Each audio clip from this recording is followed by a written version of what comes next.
হুজুর কি হয়েছে বলেন তো একটু, আপনি কাঁদতেছেন কেন?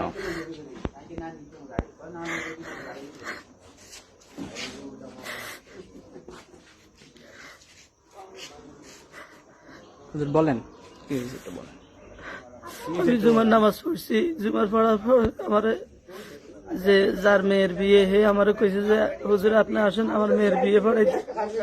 এরপর আমি বিয়ে পড়াইতে যাইতেছি, বাড়িতে এখনো ঢুকি নাই, গেটে আছি। এমন সময় ওনার বড় ভাই দুলাল, হে পুলিশের চাকরি করে,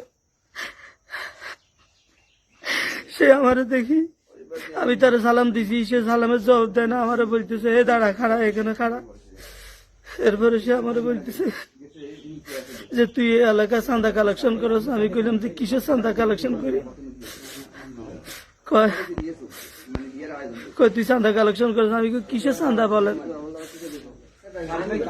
তো এরপরে আমি বুঝতে পারছি যে এটা মনে হয় ওই বেতন কালেকশন করি, যে সকালে যে বেতন কালেকশন করছি, ওই যিনি বেতন কালেকশন করেন মসজিদের মাসিক বেতন কালেকশন করে, উনি আমারে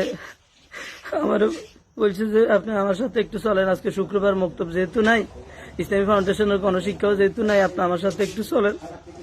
এরপর আমি ওনার সাথে সকালে যাই, একটু বেতন কালেকশন গেছি। এখন উনি কইতেছে আমি চাঁদা কালেকশন করি। এরপরে উনি আমার অকথ্য ভাষায় গালি গালাজ।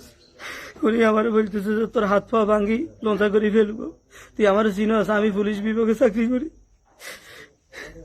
এরপরে আমার বলতেছে আমি তোরে না বলছি আমার থানার ভেরিফিকেশন দেওয়ার জন্য। আমি বললাম যে আপনাদের কেন ভেরিফিকেশন দিব, আমি আপনি কি? এই কথা বলার পরে উনি আমার বলছে মাদার কি করি।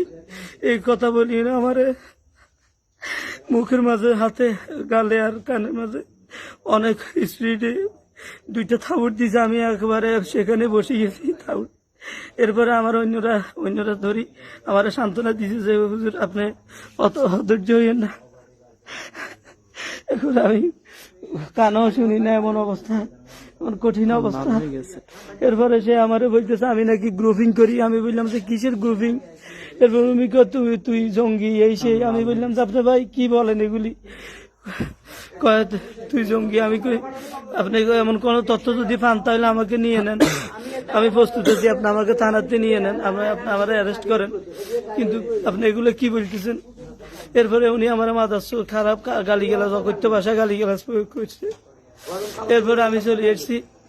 চলে আসার পরে এরপরে আমার মুসল্লিরা কিছু গেছে, ওনাদেরকে জিজ্ঞেস করার জন্য যে হুজুরের কেন এভাবে দাওয়াত দিয়ে অপমান করল।